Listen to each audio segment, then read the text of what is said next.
चला आज ना मस्तपैकी रविवार आहे त्याच्यामुळे ना काहीतरी वेगळा नाश्ता करायचा.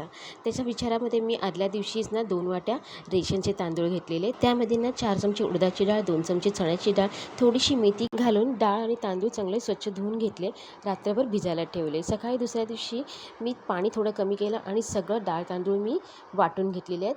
त्यामध्ये बऱ्यापैकी पाणी घालून चांगलं पातळ सरसरीत बॅटर असं तयार करून घेतलेलं आहे. ते तवा गरम झाल्याच्यानंतर ह्याला मी खिशीने, नारळाची खिशी असते त्याने तेल लावून घेतलं आणि पूर्ण बॅटर ना तव्याभर पसरवून घेतलं आणि जे बारीक बारीक होल राहतात ना त्याच्यामध्ये पण बॅटर पूर्ण मी फिल करून घेतलेलं आहे. इथे आलटून पलटून मस्तपैकी खरपूस असे शेकवून घ्यायचे. याच्यामध्ये डाळी घातल्या त्यामुळे हे घावणे ना खूप एकदम मस्त आणि टेस्टी लागतात.